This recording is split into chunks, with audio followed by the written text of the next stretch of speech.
sclerosis. I dealt with it and things like that. So I said, okay. So I put something together last night for this organizing your speech, and I did it. So that's about multiple sclerosis. So first of all, does everybody know what multiple sclerosis is here? No, I Okay. do not. Well, multiple sclerosis is, I came up with this analogy last night.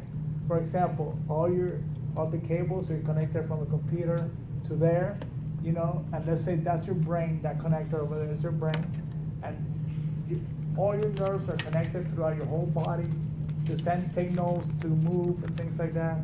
Well, this is an autoimmune disease. Means my immune system's attacking itself.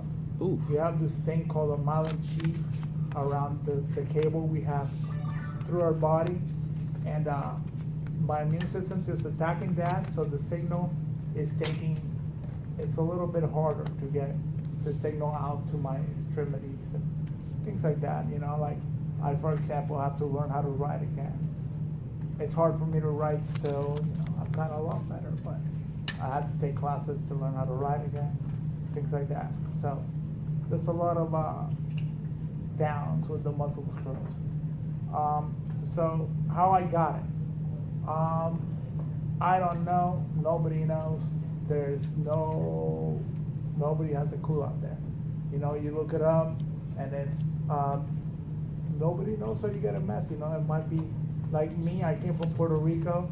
My doctor tells me, oh well, it might be because of the change of temperatures, because he went from a warmer climate to a cooler climate. Because most people with multiple sclerosis, although they're all over the world now, are located up north where it's cold, or down south where it's cold. Like Canada's full of people with MS, and like Russia, everywhere up there. Wow. Yeah, everywhere it's cold. So, I'm thinking, oh man, that kind of stinks. I was an athlete my whole life. I went to 1984 Junior Olympics. I won a gold medal in 1984 Junior Olympics. I swam the 500 freestyle. I've always been an athlete. I've always been a swimmer. I played tennis. I was like captain of my tennis team in the high school. I played football one semester. I've always been an athlete. And then to get that all taken away from you, just like that, it's kind of like, all of a sudden you can walk and then. So, all right, the story on me and this MS thing. So I got MS when I was married back then. I thought she was the love of my life. She was my high school, not high school, my college sweetheart. We were together for 9 years before we got married. Wow. And man, I got MS like 2.5 years into it, and I guess she just wasn't cool with it, and she had to go, and it's okay. I'm still friends with her. I went on Facebook. I'm a very nice guy. So I shouldn't be that nice, but I am. So I've been going through this whole process, how to deal with the multiple sclerosis, because, like I said, it took everything away. So how do I deal with it? First I went to this doctor, this USF doctor. His name was, I don't even know the doctor's name. He was an Indian doctor. I'm sure he's very smart, but he just didn't have the compassion or the way to speak,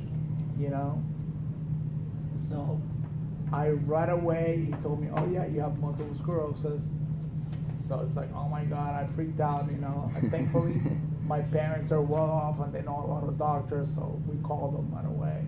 And I was able to get sent to the right place. So I ended up going to Tampa Neurology, which I met Dr. Marcacion, which has the acumen to be able to help me with this and deal with it as best as I can.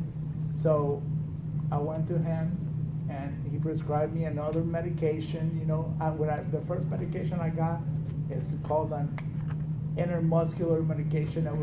I make the needle seem way bigger than it is. But I say like it was like a foot long, but it was thick. That's the problem with that one, and it had to be intermuscular. So you felt it. You did that every week, and then forget it.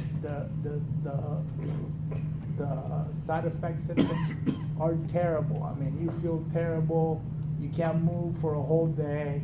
It's like you might as well stay in watching TV, reading, whatever it is you like to do.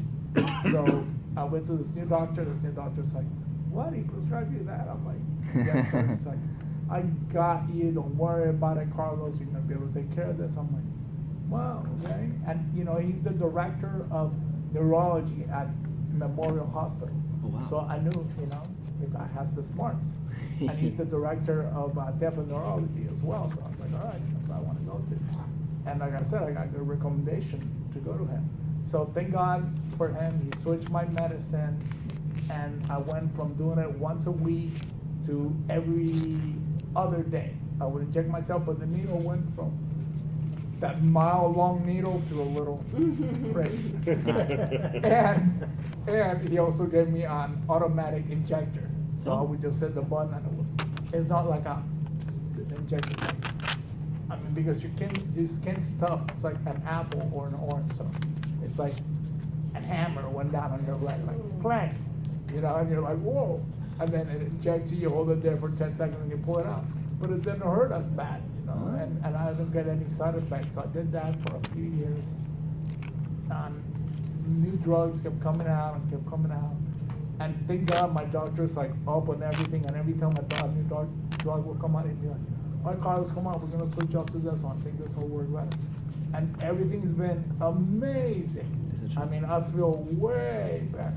Excellent. Like the last medicine he gave me, I did I've only done one injection or 5 days of injections, 8 hours each.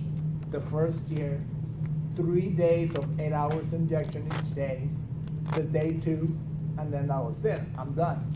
So, I mean, and I feel great. You know, I don't feel like I have a mess anymore. I'm stuck in this chair, you know, but I don't feel those symptoms I used to get before. And I don't feel as sick. So I'm able to have a social life and go out with my friends and whatnot. So now it's like, all right. And so there's a lot of new developments for my whole life ever since I got multiple sclerosis. I used to wake up every morning and go, hey Siri, is there here for a mess? And every morning she would say no. Well, my grandmother passed like 2 weeks ago, and I may cry because of this time. And she was the last grandmother I had left alive, and you know, and I was with her in Puerto Rico and stuff, and we were really close. And I'm Catholic, so I believe, you know, we go up there and stuff. So she died, and I kid you not, she died. Sorry, that was really tough when she died. And then I wake up the next morning, and I ask her the same questions, and she's like, yeah. A doctor found something. I'm like, what the? You know, I'm like, what is happening? I told my mom about it. She's like, that's her. That's her. Pretty nice. So, that's my speech. Excellent.